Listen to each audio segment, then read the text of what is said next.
Emotions को control नहीं कर पा रहे हैं, अपने जो फीलिंग्स है हमको कंट्रोल नहीं कर पा रहे हैं, माइंड पे हमारा अपना कंट्रोल नहीं है, that is the major.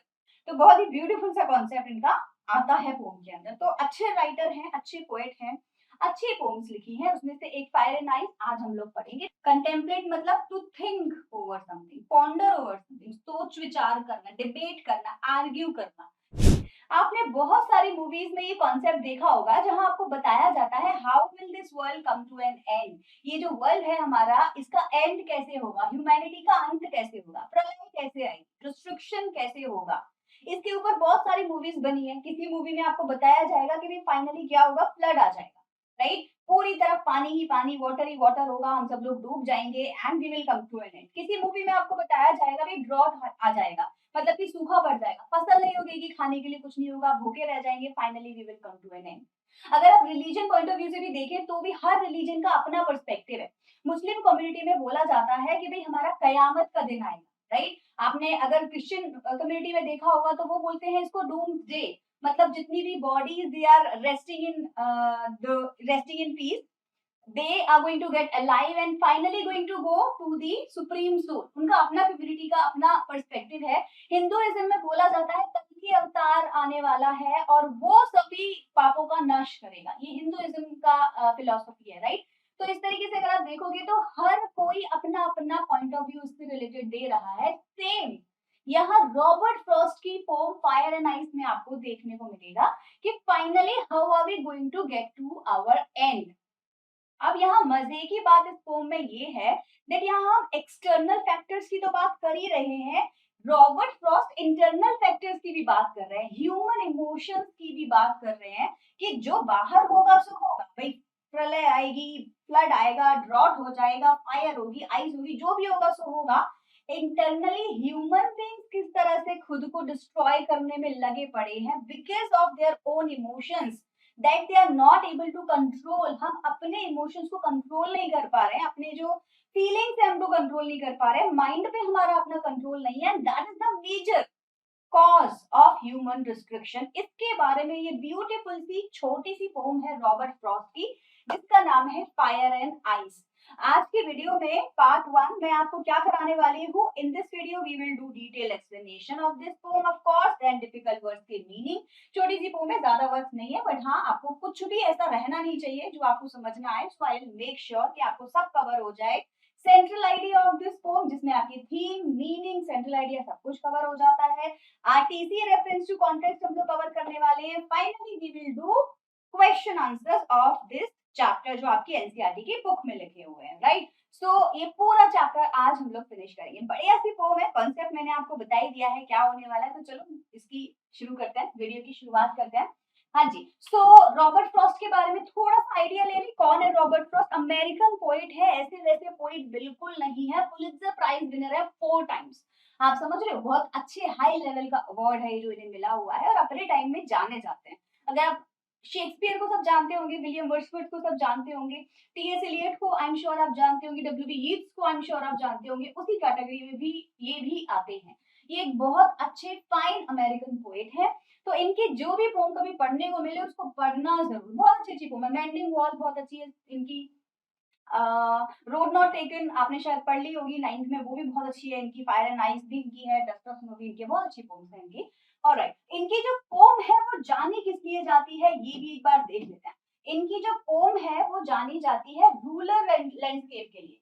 Rural बोले तो गांव विलेज का जो एरिया है उसका लैंडस्केप दिखाने के लिए, ब्यूटी ऑफ नेचर दिखाने के लिए, ह्यूमन बीइंग नॉर्मल रहते कैसे हैं उससे रिलेटेड, या फिर deep inside a person mind क्या चल रहा है उससे रिलेटेड इनकी पोम होती है।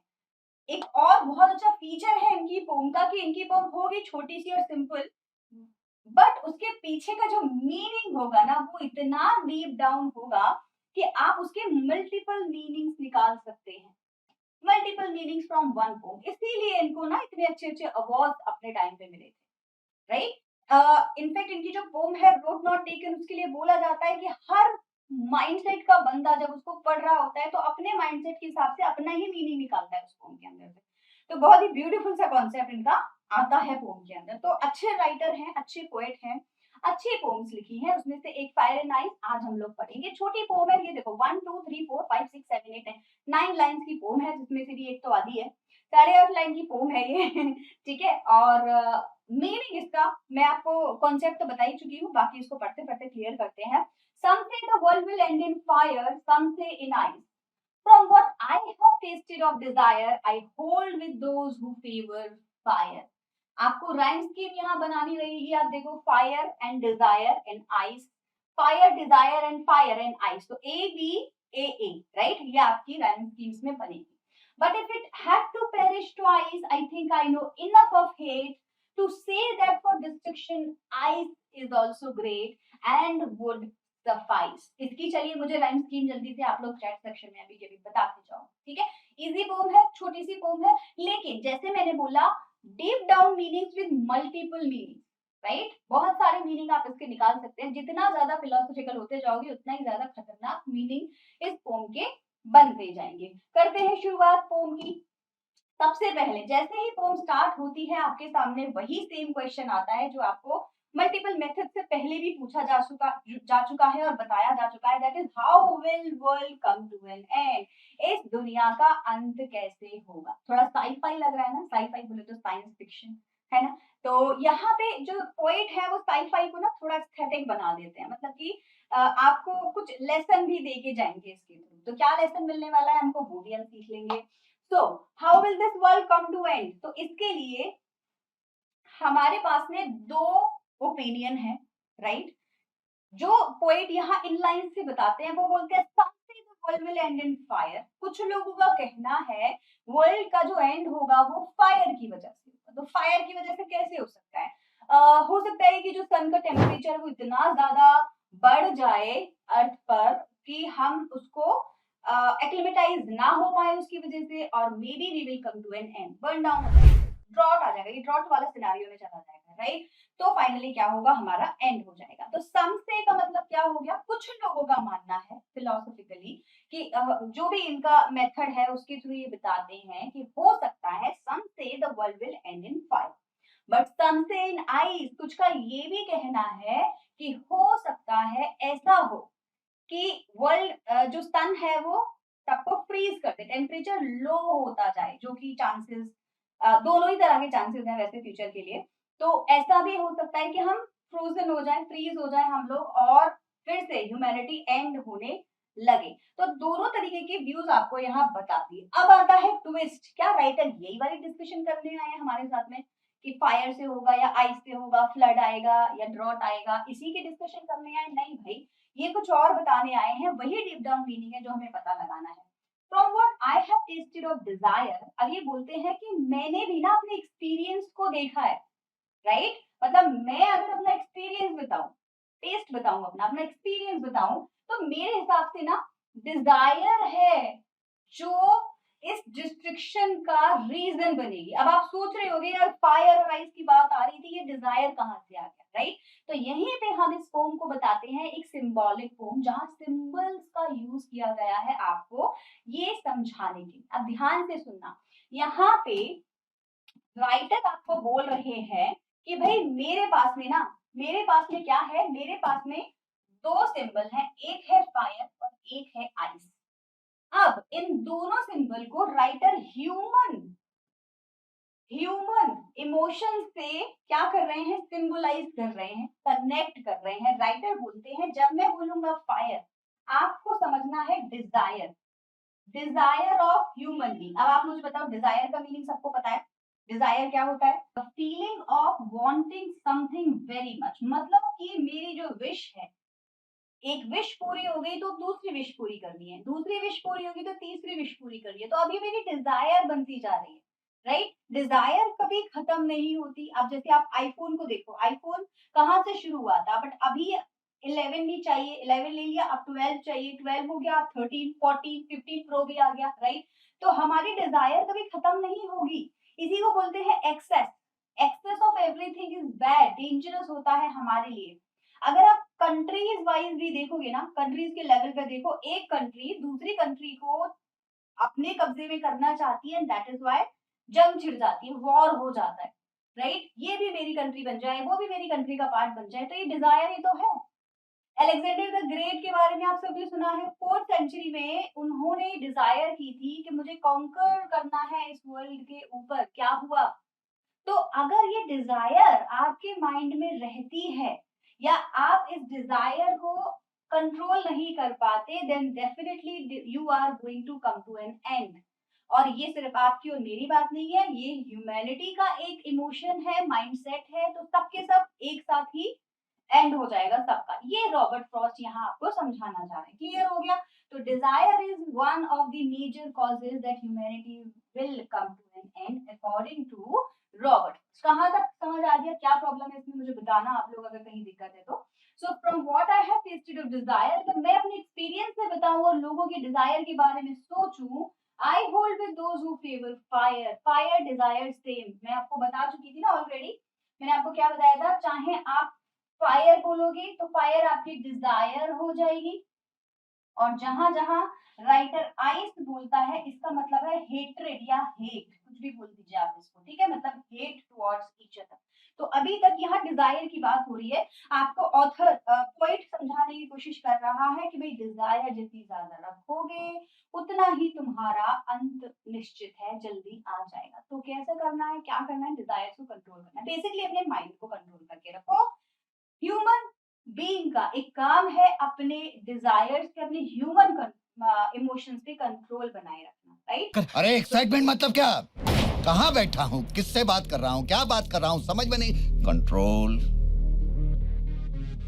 कंट्रोल उदय।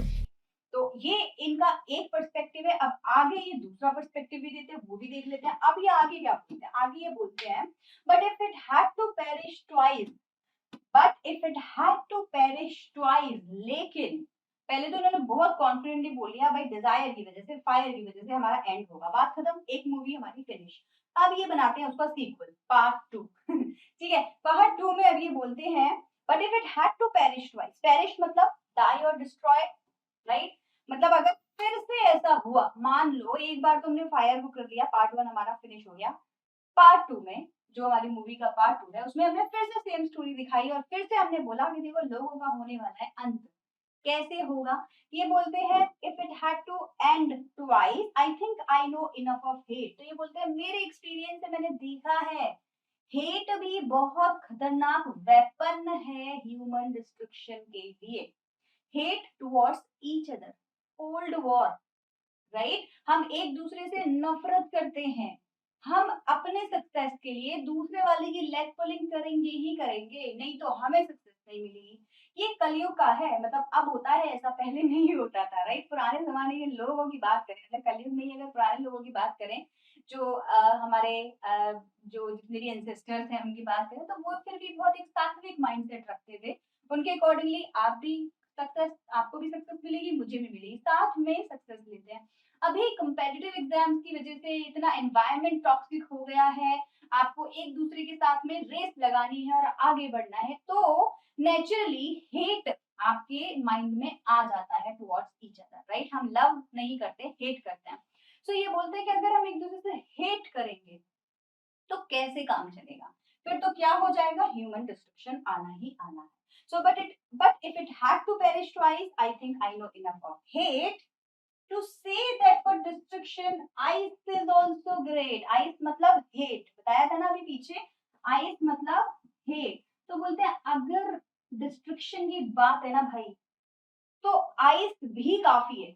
ऐसा नहीं है कि फायर से ही काम चलेगा। तो फायर बोले तो दो तरीके से, एक्सटर्नल एलिमेंट में हमने बात कर ली, टेम्परेचर बहुत ज्यादा हो जाएगा, है ना, और इंटरनल फैक्टर्स में हमने बात कर ली, ग्रीड, लस्ट, डिजायर, एवराइज, ये सारे वर्ड्स सिनोनिम्स हैं आपको ये बताने के लिए कि ह्यूमन इमोशंस कैसे कैसे डिजायर्स को अपनी तरफ खींचता है, right? And would suffice, suffice मतलब इनफ, सफाइस का मतलब क्या हो गया, enough, to be enough for something, suffice sufficient, काफी है, तो इनफ है आइस भी अगर ह्यूमन डिस्ट्रक्शन करना है। तो देख लो, फायर की वजह से, आइस की वजह से ह्यूमन डिस्ट्रक्शन हो सकता है, डिजायर की वजह से, हेट की वजह से। अगर आपने इन इमोशंस पे कंट्रोल नहीं किया तो आप अपनी लाइफ के साथ बहुत गलत करेंगे। तो फिलोसॉफिकल पोएम हो गई, है ना, आपको अब इसको कैसे समझना है, मतलब एग्जाम पॉइंट ऑफ व्यू से क्वेश्चन आंसर्स पढ़ने हैं तो उस हिसाब से कर लो, बट आप चाहते हैं कि इसमें से कोई मैसेज मिले तो वही है भैया कि अपने ह्यूमन इमोशंस पे कंट्रोल रखो। बहुत ज्यादा डिजायर अच्छी बात नहीं है, दूसरों का बुरा चाहना भी अच्छी बात नहीं है, साथ में सक्सेसफुल होते हैं, साथ में तरक्की करते हैं, इस तरीके का माइंडसेट आपका होना चाहिए, तो फिर आप अपनी लाइफ के साथ जस्टिस कर रहे हैं। Otherwise you are same as other people who are just waiting for the end of their life, right? वो बस वेट कर रहे हैं कि एंड कब होगा, कैसे होगा, सब आपको इस पोम में मैंने बता दिया। राइट चलो भाई, तो how will this world come to an end? Of course in both the ways, ये आपको यहाँ पे राइटर बताते हैं। ब्यूटीफुल पोम है, पोएटिक डिवाइसेस के बारे में एक बार बात कर लेते हैं, मैं आपको इसका मीनिंग भी बताऊंगी एक बार, है ना, बढ़िया सा मीनिंग है इसका, वो भी मैं आपको समझाऊंगी।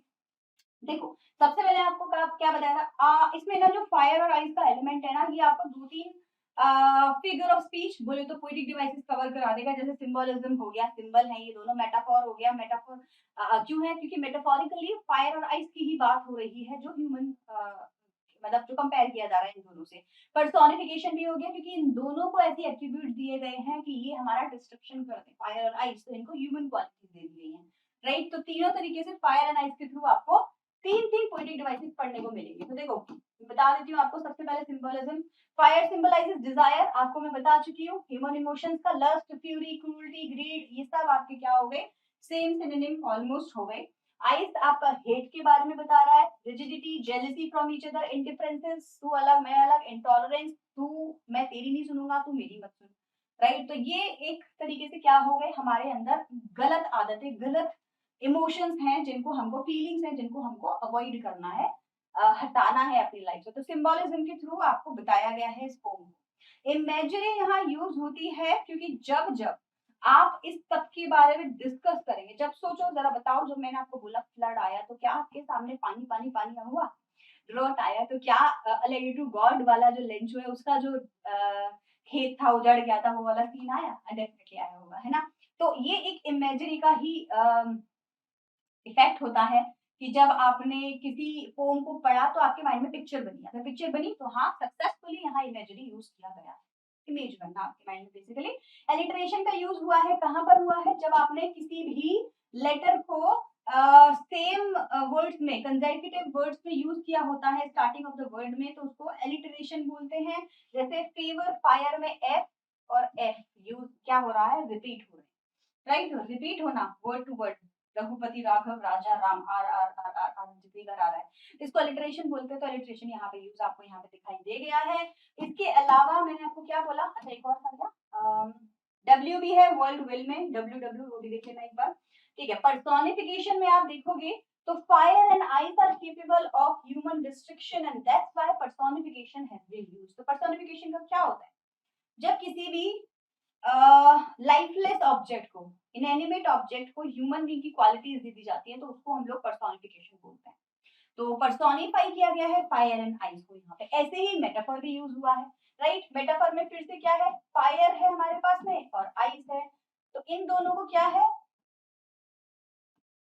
यूज किया गया है, आपको डिजायर और हेट के बारे में बताने की। तो मेटाफर भी है, एन्चांटमेंट भी यूज हुआ है यहाँ पे। From what I have tasted of desire, I hold with those who favor fire, just because of making the poem rhythmic। यहाँ पे पंक्चुएशन यूज नहीं हुए हैं and that is why यहाँ पे एन्चांटमेंट यूज हुआ है। एनाफोरा क्या होता है, जब दो लाइनें एक ही वर्ड से शुरू हो, सम से सम से सम से ऐसे करके जो दो बार आता है तो उसको हम लोग क्या बोलते हैं, एनाफोरा। तो सम से is repeated in to consecutive line, that's why यहाँ पे एनाफोरा यूज हुआ है। सो 1 2 3 4 5 6 6 पोएटिक डिवाइसेस आपकी मेनली यहाँ पे इस पोम में आपको देखने को मिलेंगी। अगर चूज करना हो किसी स्टेंजा में, बताओ क्या आया है, तो सबसे पहले सिंबोलिज्म पे जाना क्योंकि सिंबॉलिक पोम है, ठीक है? दूसरे नंबर पे मेटाफोर पे जाना क्योंकि मेटाफोरिक पोम है, तो मेटाफोर इज समथिंग इंपॉर्टेंट। फिर बाकी एलिटरेशन है, नफोरा, ये तो बताते रहना। तो सिंबॉलिक है तो सिंबलिज्म इसका एक मेन पोएटिक डिवाइस बन। Let's do the central idea everyone, ठीक है? वन शॉट है, आपको इसमें मैंने सब कुछ कवर करा देना है, इसीलिए चैप्टर को, ये वीडियो को देखने के बाद आपको कुछ और नहीं देखना पड़ेगा, ये सब कवर हो जाएगा। सेंट्रल आइडिया देखो क्या होता है किसी पोम का, मैं आपको थोड़ा आइडिया दे दूं इस बारे में कि सेंट्रल आइडिया क्या होता है, राइट? पोम के अंदर आपको क्या समझ आया, बेसिकली किस पॉइंट के ऊपर या टॉपिक के अराउंड इस पोम को लिखा गया वही उसका सेंट्रल आइडिया होता है, ठीक है, सेंटर होता है पोम का।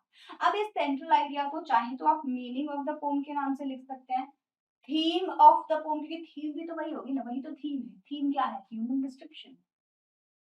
पॉइंट क्या है डिस्कशन का? How will the world will get to end, how will the world get to an end. यही तो मैंने लास्ट स्टार्टिंग में आपको बताया था ना, लाइन क्वेश्चन की यही क्वेश्चन है हमारा। तो उसी के चारों तरफ इस पोम को लिखा गया है। तो सेंट्रल आइडिया जब भी आप लिखेंगे तो आप उसका जो सेंटर ऑफ द थीम है, सेंटर ऑफ द पोम है, उसको ही मेन टारगेट बना के लिखना शुरू करें। मैं आप लोगों के लिए ऑलरेडी लिखकर लाई हूँ, पहले एक बार पढ़ दूंगी, फिर आप स्क्रीनशॉट ले लेना खुद भी, बाद में इसको पढ़ना, लिखना नोटबुक पे, और आपको ये पूरा खुद से ही याद हो जाएगा, ठीक है। सो the pome is revolving around the theme that human emotions have the power of destruction and it has two forms. Beautiful, right? यहाँ पे आपको क्या बताया जा रहा है? ह्यूमन इमोशंस दो तरीके की यहाँ पे आपको बताई गई है। एक है फायर, जिसको हम डिजायर, लस्ट, ग्रीड, एवराइज बोल सकते हैं। दूसरी है आइस, जिसको हम हेट, इंडिफरेंस, टॉलरेंस बोल सकते हैं।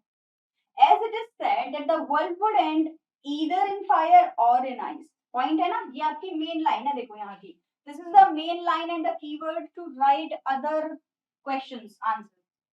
One group thinks, अब हम स्टार्टिंग में बता देते हैं भाई, पहले ग्रुप ने बोला fire can destroy every possibility of life on earth, right?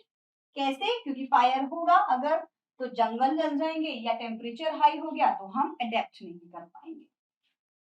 While the other group is of the opinion that ice can be the major reason to bringing the world to an end, क्योंकि अगर ice ज्यादा हो गई, ठंडा ज्यादा हो गया, तो भी भाई अर्थ पे हम क्यों हैं, सरवाइव कैसे कर पा रहे हैं? क्योंकि हमारे लिए एप्ट एटमॉस्फेयर अवेलेबल है।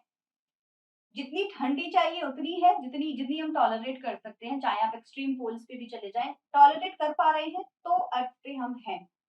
अगर यहाँ की कंडीशन भी किसी और प्लैनेट जैसी हो जाती है, ज्यादा ठंडा ज्यादा गर्म, तो ऑब्वियसली ह्यूमन बीइंग नहीं रहेंगे, राइट? बट ये एक्सटर्नल फैक्टर है। इंटरनल ह्यूमन बीइंग्स के बारे में जो बात है वो भी इसको आप इसमें लिखेंगे। We see a logical debate in these two stanzas wherein the poet very artistically compares both natural elements with the self-destructing human emotions, and that's why देखो comparison दिख रहा है आपको वर्ड बोला था मैंने, human natural elements with the poet very artistically compare करता है, मेटाफोर किससे? जो भी आपके ह्यूमन इमोशंस हैं उनको कंपेयर करता है external factors, hate and Dzire.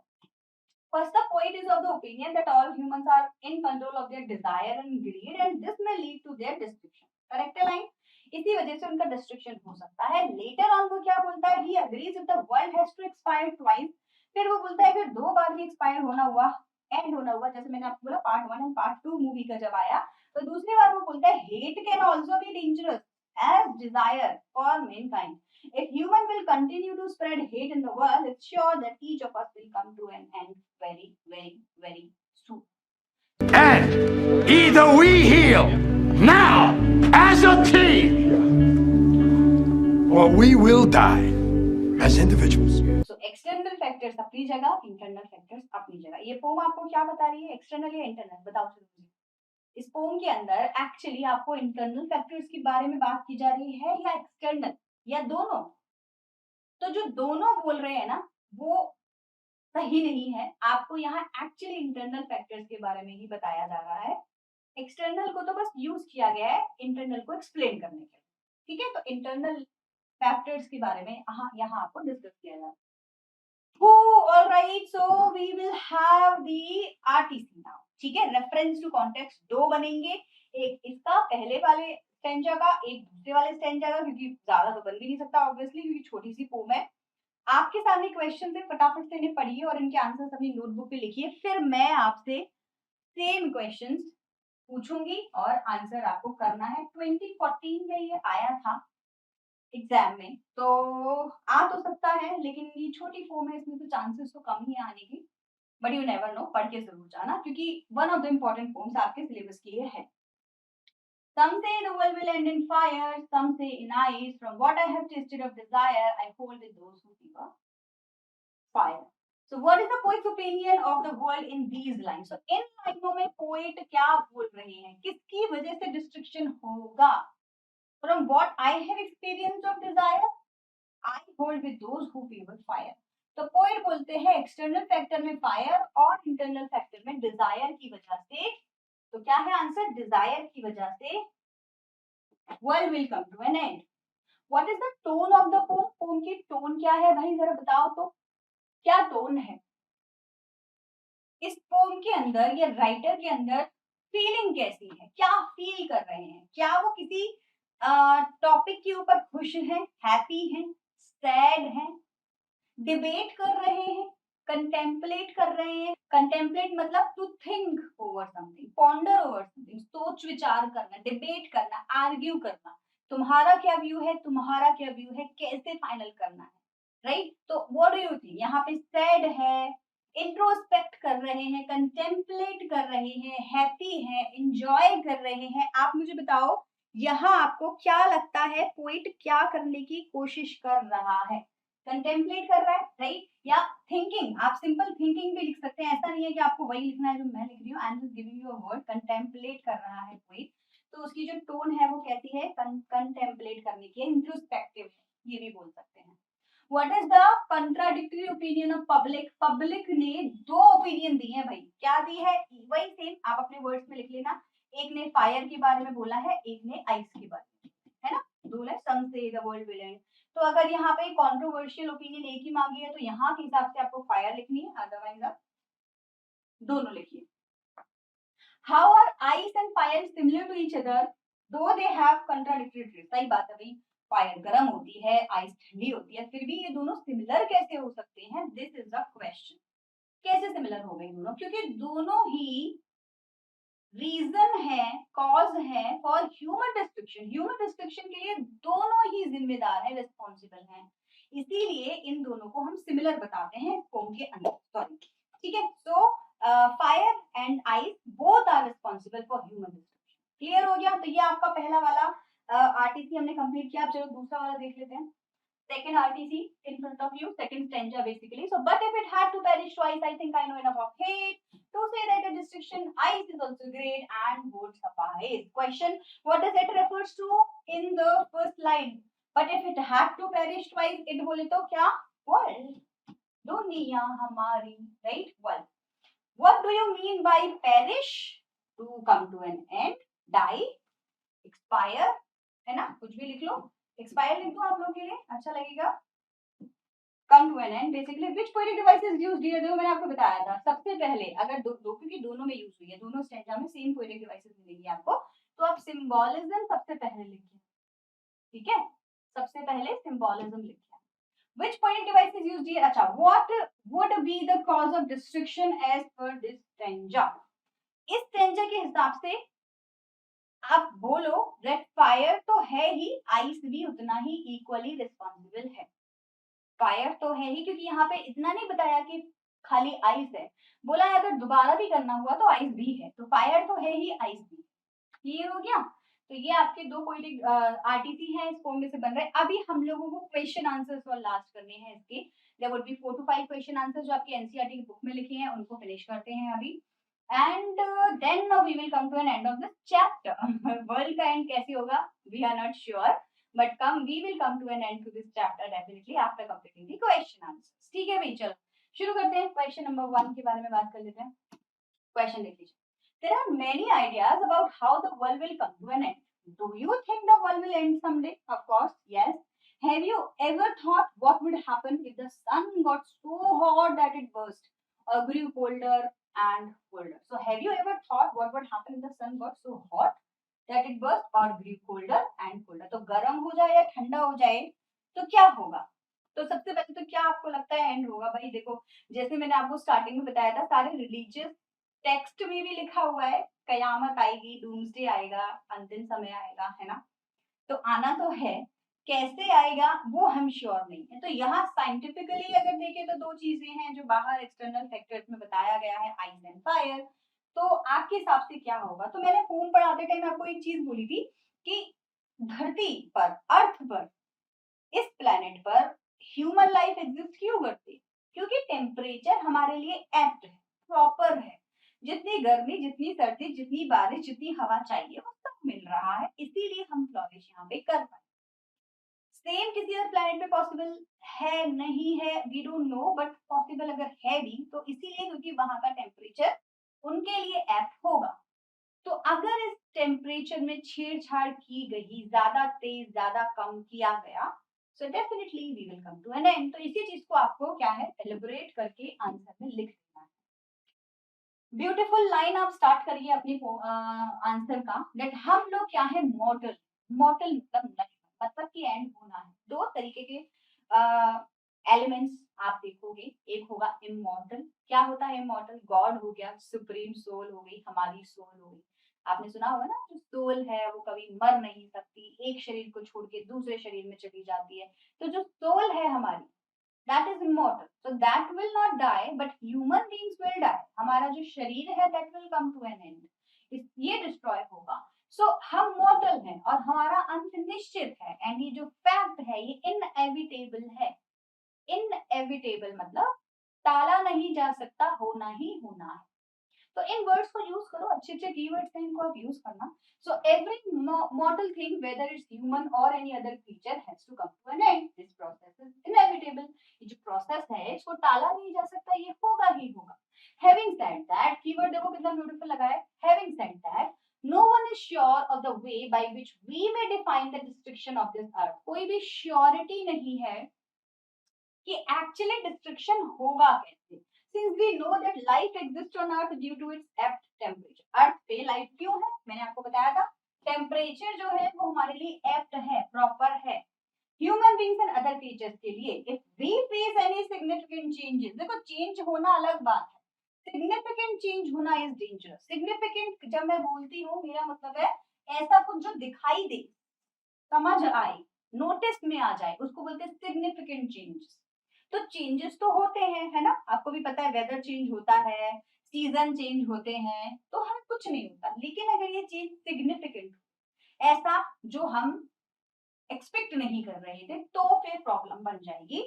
Either hot और cold, it may lead to rapid destruction, होगा खतरनाक वाला अंत होगा।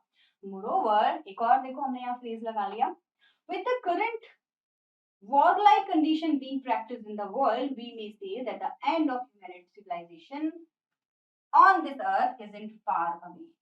कह सकते हैं कि बस आने ही वाला है अंत।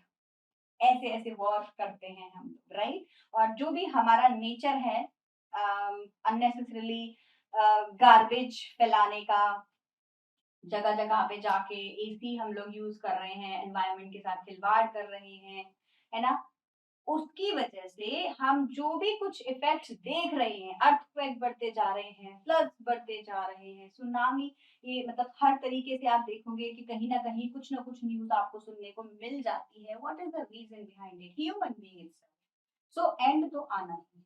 चलो आगे बढ़ते हैं। Next, to say that for destruction ice is also great for the poet, what does ice stand for? Hate, hate के लिए, hatred के लिए, indifferences के लिए, tolerance के लिए। How is it sufficient to bring destruction? क्या इसी से काम चल जाएगा? हाँ भाई, इतनी हेट करोगे एक दूसरे से तो क्या ही होना है तुम्हारा। एक दूसरे की लेग पुलिंग कर करके तो सब लोग नीचे ही गिरेंगे ना, ऊपर तो कोई नहीं जाएगा। हमको सपोर्ट देके एक दूसरे को ऊपर बढ़ाना है, तब जाके ह्यूमैनिटी कुछ अच्छा हम लाइफ में कर पाएंगे। हम तो उल्टा कर रहे हैं। तो काफी है, हाँ बिल्कुल काफी है, इससे भी काफी काम चल जाएगा। The poet has given us two separate theories in the poem which may be responsible for bringing destruction in earth, right? दो पॉइंट्स है। Ice is one of them, उनमें से एक क्या है? आइस है, which has been used as a symbol for human emotion. Which one? Hate. कौन सा human emotion? Hate. Human beings are so busy in hating each other and establishing their superiority on others। मैं तेरे से बढ़िया, तू मेरे से बढ़िया, ये superiority होती है, राइट? नहीं, तू मेरे से बढ़िया नहीं, मैं ही बस तेरे से बढ़िया। तो सामने वाला बोलेगा नहीं नहीं मैं तेरे से बढ़िया, राइट? तो ये superiority होती है। So they are so busy in hating each other and establishing their superiority on each other that they almost act as if their minds are frozen as ice. ऐसे लगता है कि दिमाग ना इनका जम गया है। क्या तुम पागल हो गया है या दिमाग खराब हो गया है क्या तेरा? हाँ, दिमाग जम गया है क्या तेरा? तो बेसिकली क्या हो रहा है यहाँ पे, इतना ज्यादा फ्रीज हो गया है माइंड कि काम ही नहीं कर रहा है। आपको अक्ल ही नहीं है ये सोचने की कि यार मैं क्या कर रहा हूँ, मेरे जैसा ही कोई भाई है या मेरी ही जैसी कोई सिस्टर है, उसके साथ में मैं क्यों बुरा करूँ, राइट? वसुधैव कुटुंबम, हम एक ही प्लेनेट पे हम सब कौन है, परिवार की तरह हैं। बट बहुत बहुत पुराना स्टोरी हो गया, बहुत ओल्ड थियोरी हो गया, अब लोग इसको नहीं मानते। हमारी सोच पुरानी हो गई है, थ्योरी अभी भी सेम है, सही है, जो हमें अभी भी माननी चाहिए, बट ऐसा ही फैक्ट बहुत ज्यादा आगे निकल आए हैं हम अब लोग, और इन चीजों को हम ज्यादा वैल्यू नहीं करते, ऑल्दो करनी चाहिए। And they have almost lost the capacity to think wisely. तो इतना ज्यादा फ्रीज हो गया है माइंड कि हम सोच ही नहीं पा रहे हैं कुछ और, है ना? इतना ज्यादा फ्रीज हो गया है। Consequently they become each others enemy and their lives towards rapid destruction. They lead their life towards that. इसी वजह से डिस्ट्रक्शन आपका हो रहा है। क्लियर हो गया भाई? तो क्या हेट भी उतनी ही रिस्पॉन्सिबल है जितनी डिजायर? हाँ, यस, डिजायर एंड हेट दोनों ही एक ही सिक्के के दो पहलू, इस तरीके से हो गया। ठीक, two sides of a coin. चलो, हाँ जी। So the poem fire and ice carries with it a very deep thematical idea elaborate on these darkest traits of humanity. So the poem Fire and Ice के अंदर क्या है, बहुत सारे deep thematical points हैं जो आप डिस्कस कर सकते हैं। So elaborate on these darkest traits of humanity. कौन कौन से डार्केस्ट ट्रेट्स हुए? ट्रेट्स मतलब कैरेक्टरिस्टिक्स, क्वालिटीज, डिसक्वालिटीज, है ना? तो क्या है, जैसे हेट हो गया, लस्ट हो गया, ग्रीड हो गया, भाई हमारी ग्रीडीनेस खत्म ही नहीं होती है ना? तो ये सारी क्वालिटीज, डिसक्वालिटीज जो हमारे अंदर है, उनका कैसे क्या करना है, कैसे ह्यूमन बीइंग्स उनसे कंट्रोल में आए, कैसे होगा destruction. So human beings are full of emotion. देखो आप ह्यूमन है तो इमोशंस तो होंगे ही होंगे, बट अच्छे हैं खराब है वो आपके ऊपर डिपेंड करता है। But because of few strong and negative emotions, तो इनको हम नेगेटिव बोलते हैं। ठीक है, क्या बोलेंगे? Negative emotions. They have to face terrible situations in their life: greed, avarice, cruelty, lust, conflict, fury, intolerance, rigidity, insensitivity, coldness, indifferences, hatred are few such emotions that have been purposely in this poem, have been used purposely in this poem. ठीक है, इसको have कर लीजिए, have been used purposely in this poem. In poem की, इस poem के अंदर इन्हीं negative situations की और emotions की बात की गई है. The poet very artistically compares two important natural themes with the self-restricting human emotion. देखो ये लाइन ना आपके लिए important है। पोइट ने क्या किया है, कंपेयर किया है दो important natural elements fire and ice को self restricting human emotions ice and hate, fire hate and desire से। क्लियर? ये बहुत अच्छी लाइन है आपके लिए, कहीं भी लिख देना इसको। इस पोम से रिलेटेड कोई भी क्वेश्चन आए, इस लाइन को आप लिख दीजिए, बहुत beautiful. But the poet is of the opinion that all humans are in control of their desire and greed, and this may lead to restriction. Later on, he agrees if the world has to expire twice, hatred can be as dangerous as desire for mankind. If humans will continue to spread hatred in the world, it's sure that each of us will come to an end. तो block fair की बात वही है। इतना सा तो pome है, तो उसमें से भाई तुम 4 क्वेश्चन बना रहे तो समझ जाओ कि ऑलमोस्ट आपको सेम ही है। तो ये आपका सेंट्रल थीम भी हो गया। आप देखो ना, सेंट्रल आइडिया, थीम, सब कुछ काफी हद तक आपको मैंने बहुत सारा कंटेंट दे दिया है, इधर उधर से जोड़ जाड़ के अपना आंसर बढ़िया सा बना देना। ठीक, चलो ये आपके लिए होमवर्क है बच्चों। अगर आपने एंड तक मेरी वीडियो को देखा है तो मुझे समझ आ जाएगा, अगर आपने आंसर दिया तो, कि हाँ आप पूरा चैप्टर क्लियर कर चुके हैं मेरे साथ में। फ्रॉस्ट ने बोला है what do fire and ice stand, यहाँ पोम में हमें हियर आर सम आइडियाज। तो आपको यहाँ बताना है फायर किससे है और आइस किससे। तो दो टेबल में इसको डिवाइड कर दो, आपकी बुक का ही क्वेश्चन है ये। आप आंसर मुझे कमेंट सेक्शन में देना।